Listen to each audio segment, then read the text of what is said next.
You are listening to the Thrive Podcast, where every week we dive into a practical, tactical tip to bring you from a life of simply surviving to thriving. It's personal development for the everyday girl who is done with coasting through her days, done with feeling like she's missing out on the deeper meaning of her own life, and done with mediocrity once and for all. Because it's not enough to simply survive. You deserve to thrive. Welcome back to Thrive. Today's the day to cut the crap, eliminate excuses, and get ready to make shift happen. Serial entrepreneur, speaker, and best-selling author Anthony Trucks is living proof of the reality that we can create our own identities with intention to achieve literally anything we want in life, so long as we're willing to stick it out through the painful parts along the way. As a foster kid turned NFL athlete with 30 plus traumatic life events in between, Anthony was constantly shifting his own identity, shifting internally to elevate externally, and to in turn change his life for the better. In today's episode, he's dropping practical tips and step-by-steps for making that your own reality too, so that no matter what hand you've been dealt, you feel empowered to step up, accept change, and make shift happen. Stay tuned through this conversation. Drop it 5 stars if you like what you're listening to. And now, welcome, Anthony. You got me right as I was sipping my tea. Hello. Good morning. Bright and early for you. I thought I had a second. I did not have a second, so I'm here. We're hopping right into it. So, hey, welcome to Thrive. We've got so much to talk about today. Really stoked to have you here. Thank you. I'm excited to come check. I hang out too. We got a whole lot to cover. I don't know what that is, but then you never know. Some people's like, I got a whole lot to cover. And then like the episode kind of drags. And then some people are like, I don't know how we are going to fit any of this in the next 60 minutes. And then we go. So this will be interesting to see. I'm excited to hang out. We'll pop as much in as we possibly can into our time together, because I know you got so much goodness to share. To give everyone the quick lowdown here, you're a foster kid turned NFL athlete, serial entrepreneur. You're a husband and family man. You've been through so many traumatic life events too, which have had these accompanying identity shifts to navigate. So let's just get right into it. Introduce yourself. Tell us your story. Yeah. The whole story. That's a lot. Yeah. The whole thing, every little detail. Don't leave a single thing out. When I was 6 years old, my shoe size was, I'm just kidding. So I'm a speaker, I'm a coach, and I am an author. I got a book coming out later this month, which I'm excited about. Outside of that, a lot of what you said that's the gist of it, man. I was given away as a kid into a really heinous foster care system that did not treat us very well. So my upbringing was odd in that sense, where I dealt with a lot of weird, bad people. And then I ended up in a family, which is still currently my family at 6 years old, but wasn't adopted till I was 14. And it was a very poor, all white family. So I grew up in a lot of diversity, a lot of lack of identity, instability, just difficulty in trying to navigate, being one of 6 kids in an interestingly dysfunctional family, we'll call it. So we're human, right? And then at 14, got a chance to play football for the first time because I was finally adopted, and I couldn't play before that. My adoptive mom got diagnosed with MS. And so I went into this world where it's like my mom is sick and I'm trying this thing that I really want to be good at, but I'm not very good at. And we can all attest that happens sometimes. You try something new you're not very good at, and you have to figure out, how do I get good at this thing? So I kind of went down that rabbit hole and figured out how to actually get really, really good. And in doing so, it helped me overcome a lot of the internal insecurities and lack of self-belief that I think a lot of us have, me more so than most at that age. And it progressed me into getting a college scholarship to play football at the University of Oregon. And a not so fun turn of events, but a phenomenal thing. Great accident, we'll call it. I had a kid at 20 years old, my high school sweetheart. Met my dad at like 21 years old. Like, it was just a really cool experience of life, in my opinion, getting to navigate the ups and downs of how that whole world just works, man. And then a couple of years later, got a chance to play in the NFL. And in the NFL, it's a very weird, interesting beast, man. I spent 3 years in there and got hurt in my third, came home, but NFL stands for not for long is like what people say. And you're out there in Philly. So I was in Pittsburgh when I first, my last game was played in Pittsburgh, Pennsylvania against the Philadelphia Eagles. And man, you go into the world and you got to figure out who the heck you are after that. So that came tumbling down, and I came home and I lost myself. I started a business, had 2 more kids with my wife, and then all hell broke loose, and marriage falls apart, family falls apart, I fall apart, business isn't going well, I'm almost bankrupt. It just was all crazy. And then, man, I got into a fog for a few years, like 6 years, more than a few. And then my mom passed away from MS. And it was a really interesting battle of trying to figure out like how do I get back to a better place in life. And it took me 2 years, still more, to really get myself back to a foothold of feeling like I can do something. It was just a massive moment of shame. And that turned into me figuring out how to do this weird thing I'd kind of already done throughout my life. We've all actually done, but for me, it was the first time I did it proactively with intention, and it changed the entire trajectory of my life. So after 3 years divorce, I got remarried, have an amazing marriage. I got happy, amazing kids that have a present father who's in shape, who rocks and rolls and does cool stuff and is on Ninja Warrior and TV shows like Mental Samurai and doing weird things in the world and traveling the country and speaking. I get to do a lot of cool, amazing things. And it all comes from me climbing out of the gutters. And I'm not special. I just have a different collection of experiences. But even with the experiences, I have a different perspective on them. And that's what I think gives me the ability to come out and actually talk in a way that is relatable to most people, but also gives at least some insights on how it could be done a little bit better. Mm-hmm. Man, there were so many things you just dropped there. I feel like we could break each one down and talk for hours, but what do you think made you different from the start? Because I mean, you were in survival mode for so long. There were just so many pieces of your story that would in and of themselves be completely life altering or identity shaping moments or things for people, whether that's being a foster kid, whether that's being a Black kid being raised by a white family, whether that's your football journey and having the injury, whether it's your family and your marriage falling apart, coming back together. Like all of these things could be so impactful, and I'm sure were impactful for you. But what do you think made you different in terms of how you approached each one and ended up using it to be something that propelled you forward instead of holding you back? The thing is, I don't think it always did propel me forwards. I think that's kind of the one thing is perspectively, I was different at different levels, and so it's like that could be a different answer for different stage. I mean, realistically, most people were going through life, navigating the moments we're in. So, I mean, when I was 15, I think what made me different and why I decided to find a way to be better at the game of football after being horrible for 2 years. I think what really pivoted there was just this internal discussion of I am tired of feeling like crap. That was it. I'm tired of feeling like the world's doorstep. That was the thing. There wasn't anything special. It wasn't like, because people are like, oh, have you always wanted to play in the NFL? No, I didn't even consider the NFL till like my sophomore year of college, maybe junior year. I didn't even think it was a possibility to play in the NFL, to be quite honest. So I wasn't like, I'm going to go play in the league and do my thing. So like that was that. Then, you moments would have a kid. There wasn't a plan for like, I'm going to be a kid. I just knew, or have a kid. It was like, I know that I can now give back to this life in a way that wasn't given to me. So that was it. It was like, I'm just going to find a way to do right by this little human being that's of my blood. That was that, meeting my dad was an interesting dynamic. I didn't know how to handle that. Like, I didn't know he existed. And as far as I knew, he didn't know I existed. It's a whole, these are all different things. I think collectively, it always became this thing that was me trying to lean into the next stage of life and normalize it and make it feel okay.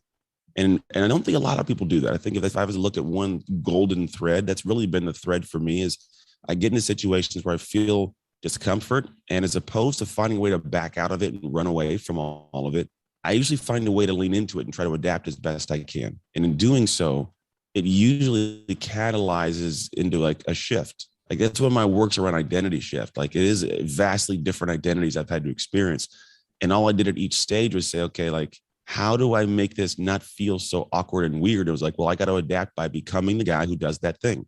So I got to become the football player, become the dad, become the son, become the NFL guy. Then I got to become the gym owner, become the husband, like all these things. You got to become those.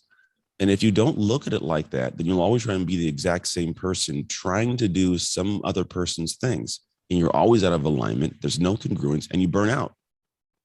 I love that. I feel like I've read something similar to that in, I think it was the book Atomic Habits, where he talks about when you're trying to form a habit or change something significant in your routine or in your life, you have to decide that you are that thing. Mm-hmm. So instead of it being, oh, I have to go on a run today, it's I am a runner. So what does a runner do? Well, a runner runs. So then I'm just going to go do that thing that is in alignment with the identity that I want to have. So do you think that sounds like that's pretty in line with your mantra? So very in line. The sound. I mean, to be quite honest, the interesting thing is it becomes one separation that James and BJ Fogg and it's a lot of guys who have it's Dean Graziosi, Brendan Burchard. They're all phenomenal in the books they've written. They're all around habits. The one thing is where they do say that They don't actually, no one has told anybody exactly how to craft that identity. So we're aware that the habits will create the identity. The goal is to become 1000%. But nobody goes in and says, well, who are you becoming? What's the rubric? How do we choose the right habits based on where we want to go as the identity? Because yes, these things will make me become somebody, but like, what does that look like? And so for a lot of my work now, I love their work. It actually makes it easier to explain. Like when I do what I do, we're trying to get you to become this, but like now it's like, let's clarify who you're going to become. Let's really take a look at that. But yes, it comes down to the same exact human psychology and structure of the things you do, you become. That's the base of it. Where if you do something for a long period of time, like if you say you'd start this podcast, right? I'm sure in the beginning, Erica, when you do the podcast, you weren't like, I'm a podcaster, right? You're just like, I'm gonna try this thing. And then people are like, what are you doing? I'm like, I'm talking to people. Like, you run a podcast? You shouldn't run a podcast. What makes you think, that happens? But after you get 10, 20, 30, 40, 50, 100 episodes, then you're like, I'm a podcaster. The only difference really is you just did the thing. You invested. And as humans, we have this investment bias. If I give, I want a return.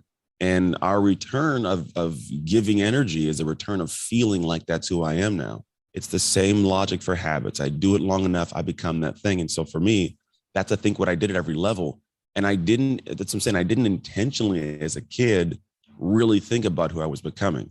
I think it almost inherently kind of like I would look at people and like kind of mimic what they were doing. Like I would kind of become that by following what they're doing, thinking the way they would, responding. Like I actually tell people, you have to think and respond in ways that you think the ideal, that the next identity should in that moment. You can't say what would future me do, because future you don't know. But I know what that guy would do. I've watched him live his life. Like I know he wouldn't say that, wouldn't do that, wouldn't. And so those little nuances I think I did, and I didn't realize till later that if you actually understand the components of an identity, you can craft that. And then you aren't thinking about future you. You aren't thinking about an arbitrary person you watched on TV. You're actually thinking about an identity you have crafted that you can then shift into through actions in time. So at what point do you think success is dependent on a decision versus some sort of innate ability or a natural talent? Because I feel like at least it sounds like for you, a lot was you became good at something and it kind of kept happening from there. But what about, no? No, it's every time it's a decision. I don't think it's an innate ability at all. And I don't think it actually happens like that. To be quite honest, most of the time, the journey to success, it is an absolute suck. It just sucks. It's not, and like I didn't just become good at football. There's a journey where like it was like 7 months before I got any better at the game. And what it typically looks like is this, and this hopefully should clarify that. But when you first try something new and you give effort to it, it's like a 10 out of 10 of emotional pain with the realization you suck at it. I'm not good. And most people are not masochistic. They will walk away and go, this is not feeling good. I don't want to do this again. And then the successful person, which will say inevitable success, he goes, you know what? Or she goes, you know what? That was a 10 out of 10 of pain, but I learned this little thing. Let me go try it again. And people go, are you crazy? What, we're going to go back out there? Are you an idiot? Like, yeah, I'm gonna try it again. Don't, you dummy, don't do that. But you go do it again. You come back, it's a 9.6 of pain. You drop 0.4 and people like, see, you dummy, you shouldn't have done it. No, but I learned this new piece again. Let me go try it again. No, what are you? But this person, they just keep on going back because it's going down. And it could be an 8 of pain, a 7 of pain, a 6. And it just keeps going down. And people are like, this person is a psychopath, right?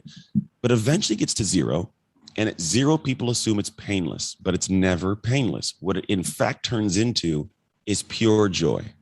This thing you hated to do, you now love, and it's who you are to do it. The first time a kid gets in a boxing ring and gets punched in the face, I promise you that kid's not like, I'm gonna be a boxer. He's probably like, this sucks. I don't want to do this. But he's like, but then mom and dad like, do it again. All right. And he keeps going. And eventually kids, Floyd Mayweather, like it just takes time. And so, no, it's not this thing where you jump in and you have success at all, almost ever. But it's the journey through that process that develops that sense of self. For sure. I guess building off of that, do you think there's ever a moment where people should or could look at it and actually call it a game and say, you know what, this isn't for me because it's not working out yet, or whatever excuse you want to put in there, and call it? Or do you think that the key is to push through it when those feelings happen and keep your eye on the prize and just keep going. I mean, I guess is there any point where you're like, you know what, it is probably best for you to take a step back. This isn't for you, pick a new path, versus are you like, you know what? No, if you want it badly enough, just keep going and you will succeed.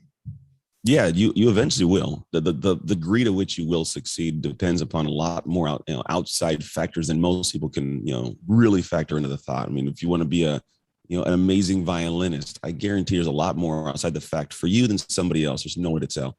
When you choose to give up, man, that's up to you. There isn't a definitive, to be quite honest. The thing I do know is if you leave the weight room, you don't get any stronger. I mean, if I step out, you're not going to get stronger. So sometimes the goal isn't to if I tried right now, I could probably never in a logical time frame back squat 1,000 pounds, we'll call it. Eventually I can get there, but am I really, what's going to happen on the way up there? Is that worth it? And why? Like if it was something like, if you can back squat 1,000 pounds in 5 years, I won't kill your kids. Like, bro, I'm under that bar every day. You know what I mean? Like we're going to be going in squat. And it's just, what's the reason why you're doing it? I think is the biggest piece too. And it can't just be the reason as why you're like being pushed. I think it's got to be also like why you're being pulled. Like, who is that person you are going to become? And the reason we should think about that is because everything we actually tangibly want is a byproduct of who we actually are. I think most people assume it's like, I can be who I am and then I can go have those things. And it's like, bro, if you were that person, you'd already have those things. If we're thinking logically, if you're the person that was supposed to be phenomenal on television, have your show and do your thing, you'd already be doing that, if we're just being honest, which means you got to build to that. So the reality is we got to get to the point of comprehending the goal should not just be to have something, but it genuinely should be wrapped around, how do I become that person? The path to becoming that is a lot of action, a lot of learning, a lot of skill sets, a lot of habits. So you'll naturally, as a byproduct, you will achieve some things, but eventually to get to the point where it's almost like it's instinctual and second nature to do what you have to do to have all those things. And so when I start thinking about like the person who fights through all the inevitable pain and hardship and just what happens on the path there, that person's got to be prepared and got to understand, like, I'm not doing this just right now for like the thing I may have. I'm doing it to become that guy and that girl. And that's the goal. Because when I get to that level, it'll all be easy and I'll actually have that thing I want. Yeah, that's so good. So since you mentioned that so much of what you do is obviously actually breaking down the identity and figuring out, all right, this is who we want the identity to be, breaking down the steps, working backwards to get there. Can you give listeners kind of some practical steps to making that happen? Like, what does that process actually look like of breaking that down and working towards it then? Yeah, I have no idea. I'm joking. No, that's what I do all day. I spend a lot of time on these podcasts, and it's like the more I do podcasts, the more I get to listen to interviewers and I get to hear the questions you ask, and I realize there's more and more that is not clear for the world, which is my journey, right? This is a thing where I could have easily hopped off and said, I'm going to stop talking about identity shift. Because a lot of people are like, that just sounds like some woo-woo spiritual thing. What do you mean identity shift? And I'm like, dude, it's not. It's the most tangible part of who we are as humans. The process to getting there, we've already done. Every single person has done this. It's whether it was by survival or whether it was just by, some turn of events and luck. Most people did it, just took the long way around, but there is a process to doing this that shows up real in your life. It shows up in more money. It shows up in a better relationship because everything you have is a byproduct of who you are, whether you are optimistic, pessimistic, how you handle situations, how you pursue things, how you perceive things, right? So again, like that's just something that's got to be anchored. I like to lead with that. And then I go, the process to getting there is one that sounds fairly straightforward and similar. And people usually listen, I'm sure, and go, I could do that. But then when you get to the mix of it, like doing the actual actions, that stuff's hard. So here's the 50,000 foot view. For me, my goal is to get people into that. You've ever played sports, Erica? Were you an athlete by chance? Yeah. Beautiful. So you ever been like in the zone, or you get what that means? Oh, absolutely. Right. So the zone. So what I look at is that's a version of our identity that's just clicked in, man. It's like you're confident, you're in flow. The rest of the world melts away. It's almost like I feel like I'm this invincible human right now. Right. I believe that's an identity. I believe it's a level of us where we have certain beliefs. Our thoughts are dialed in, our mindset's rocking. I'm taking big actions. I got good habits. I feel proud of myself, right? Which are the components of an identity. So when you put those in place, you're great. The problem is most people are operating most of their life out of the zone. And if they get into it, It's hard to do it consistently, and it's hard to stay in it if they do. And so I was like, well, what are the ways you do that? What I found is if we look at wanting to get into that zone identity, because that zone identity will make you more money. It'll have a better body. It'll have a better relationship. You'll be happier. You'll be living at that space where just the things you want, you almost naturally get. They come to you. It's kind of weird. Like we'll call it in the spiritual world, they call it the vibration. It's just your identity. It's your rhythm. It's your identity. So the first step is you have to find your zone lags. Most people do not understand what their individual specific zone lags are, which are the things that are keeping you lagging. It's the parachutes pulling you back that are open and you can't see them. It's just in your back. You're like, why can I not seem to make more money? How come I can't seem to get in a better relationship? How come I can't lose that extra 10 pounds? It has nothing to do with the information in your head. Most people think I got to go learn stuff. We got enough in our heads right now. There is no shortage of information in this world right now. There's too much. Quite literally, is an overload. So what I look at is like, why don't people have success with more access to information? Why are we as a human society like still struggling, right? It's because of who we are with the information. And most of us will go and do some work, but we're not doing our work. We're not focused on our things. And it's because they're not open to seeing their zone lags. There's a statement is it's hard to see the label when you're inside the jar.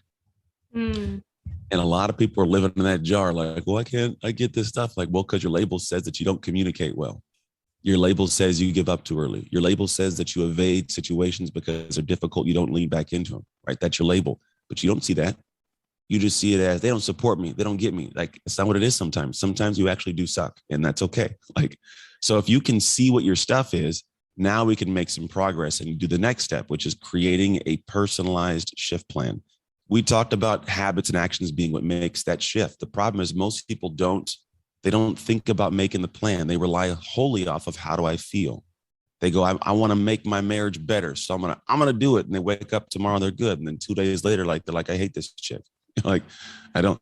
So now what do I do? And it's got to be outside of your feelings. That's got to be an actual thing. It's a plan. What are the actions that would allow me to lead into this designed identity? Like if I have that zone identity designed, what are the actions that would lead to that? What can I do that if I did it long enough, I'd be like, that's who I am now, right? So those are the things that have got to be planned. And then the last piece goes into what's called a discipline system. Now, most people will make a plan and unfortunately not follow it. And that's if you get to that part. I believe there are far more people who have planners with no idea whatsoever how to plan. They just have a planner. Buy a planner. What's they going to do? I'll go and do some paper with some lines on it. Yeah, okay. Put some stickers on it. Yeah, go get it, boss. You can have fun with that. And I'm a guy that's like, I am ridiculously strategic with how I plan my life. It's not overwhelmed. It's so simple to me that I get to show up today. And I honestly I just knew there was a podcast today. I knew there was a link on my schedule. I didn't know I was talking to you. I just know I was going to hit the button and someone's going to show up. I'm so effing dead serious right now. There's no preparation. Yeah. Don't feel bad. It's the next person's the same thing. I got something after this. I have no idea what I have after this. This will end and I'll be like, what's next? But I live my life in a way that allows me to flow in such a manner that I can just show up and be good and be happy and be in flow. But I know that everything on my planner is leading me to the destination of the person I want to become. Right? There's things that are engraved in there with my family, with my wife, with my kids, with my company, with my own personal health. It's all in there. And I live my life in such a great flow that like it's easy. And so that's my plan. But the biggest thing is I got to have a discipline system wrapped around it. I've got to find ways to create boundaries and barriers and ways to never get off track. And if I do, have the plan to get back on track. Because what happens is this shift I talk about, it doesn't happen because you wake up one day and have a big action, or all of a sudden, like you go, oh, look at me, I'm different now. Like it's not, you're not going to snap into it and all of a sudden it slaps you in the face. It's kind of like when you work at a coffee shop, when you go there to do some computer work, you put your headphones in, you sit down, like, you have to work, but you're like scrolling through your phone and eventually like, I got to put this stuff down. So you put it down, you start focusing on the work. Well, the first 5-10 minutes, you're focused on the fact that you're working. And then something happens and you pop your head up 2 hours later and you have no idea what the time went. It's like, what? Oh, 2 hours went by. Oh, feels good, right? And all the work's done, everything, you feel great.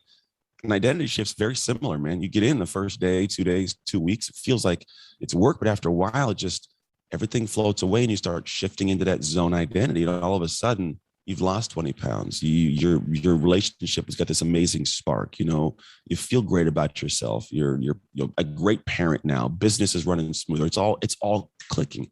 And it's simply because there wasn't as much energy every day of getting up and going, what do I got to do today? How do I got to feel? It's just like, no, I did that. I just show up and do my life now. And now it's not based on feeling. Every day I'm doing stuff that makes me feel confident and feel dialed so that the world seemed to just become more of something I can in control of. So our vision for our company is to get people into a limitless sense of ridiculous power. It sounds odd, but like, that's what I want. Because that when you get that in place, when you have this sense of like, I'm stupid powerful because I'm in the zone, dude, the world's your oyster. Anything you want, you get.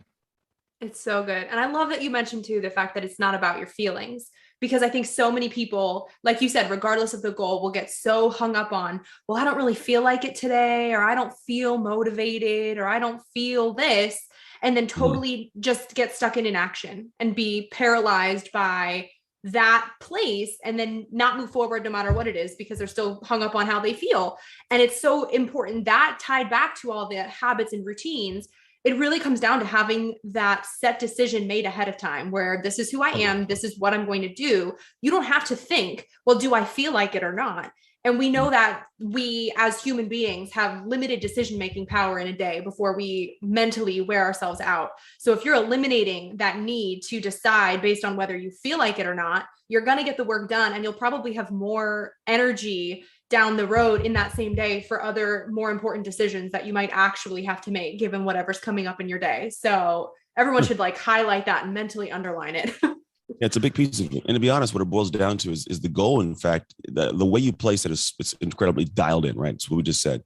The one thing I'll like is an extra addition to that is the goal for a lot of people is somehow it's focused on the wrong thing. Most people with that exact same thing, they'll focus always on the destination. It's like, where am I going? What am I getting? And that, believe me, that's part of it. But I am almost never, I'd say maybe 95% of my day, I'm in my life, I'm never focused on a destination. I've thought of it on, on the days when I'm planning my schedule well in advance for the year or the quarter. I think of where I'm going, and my job is to go backwards and say, what does this look like on a day-to-day basis? What are the steps building up? And then what I do is I fall in love with the day, not the destination. If you can have these things in place and you can fall in love with these steps, I love this. This is fun. It's 7 a.m. my time, 10 o'clock your time. I'm thoroughly happy. I got my tea sitting next to me. My family's sleeping in the house because they're psychopaths. They don't get up early. And I live my life, man. This is joy for me. I love these parts. I was telling you, I'm not going to have a break today. I'm not going to sit down and chill and do nothing until probably about 8:30 this evening. And I'm not being facetious. I'm not joking. I'm talking minute to minute. I will rock straight through my entire day between work and home stuff without a break. And so that for me has been this focal point of like looking and telling people like, hey, guys, you got to fall in love with the day, because when you love the day, that all happens without stress. I'm not freaking out. Most people go, it's a busy day. I gotta freak. I'm like, bro, just lay it on me. Let's go to work, because I know I'm going to get through it and I'm going to be better for it. I have certainty that what I'm doing today is giving me a control of who I want to become tomorrow. So good. On that note, got to ask you what I ask every guest who comes on Thrive. And that's, what does thrive mean to you? And how do you strive to thrive in your everyday life, since you're all about the everyday? How do you strive to thrive? I think thrive is a level when you're doing so well, you can give back. It's like the abundance thing. There's like just so much going on and you're just killing it. Like you get like that internal feeling of like, man, this is so good. It hurts. Sounds real weird. There are times I'm sitting on my couch and I'm like, I have so much like love for my family in my body right now that it hurts. It's like, oh, it's cool. And so I think when you're at that level, man, you give it back. So for me, it's like, it's a matter of, I got to take care of me. I got to do things that fill me up. I am blessed to have this thing that I do that I love to do, which is this talking and coaching and speaking and sharing. But when I love to do it, people love that I do it. Like it's such a cool, weird thing. People are like, I love that. And I'm like, cool. I love saying it. So like, let's keep this whole thing going. And there's a space in that where, man, if you get to that good little bubble, that good little area, you start thriving. You can actually be so full, you want to give it back. And so that's why I do this. I am full enough to be able to over pour it back out of my cup, because as I pour out, I fill up. That's awesome. Awesome. Well, thank you so much for joining us on Thrive today, Anthony. Tell everyone where they can find you online and grab copies of all of your books.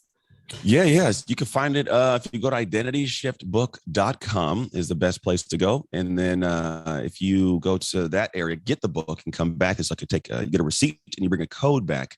The code we haven't made, but we'll do it. How about TP, Thrive Podcast? Sounds good TP, to me. not toilet paper, people, not toilet paper. But here's a cool thing. If you do, go to identityshiftbook.com and then you come back with that code and plug it in. The first 10 people, I will give them a copy of, first off, a signed autograph copy. So they'll get 2 books. You'll get the second one for me for free. One will be signed. You can give it the other one to somebody else, whatever you want to do. They'll keep 2, man, double fist it. And then you'll also get the audiobook, a digital book, and a workbook. And the workbook's cool because the workbook allows you to essentially have the tools that at your disposal that you need to be able to make these shifts I'm talking about. The book unpacks the shift method in greater depth and clarity, and the workbook allows you to go do what we do in our coaching programs in a simpler way to make this happen in your life so that I can have you do what I call making shift happen. Wait, before you go, make sure you're subscribed to never miss an episode of Thrive. Drop 5 stars on your way out if you like what you just listened to, and come join the party on Instagram at thrive.podcast to stay inspired and thriving all week long. Thanks for tuning in. It's your time to thrive.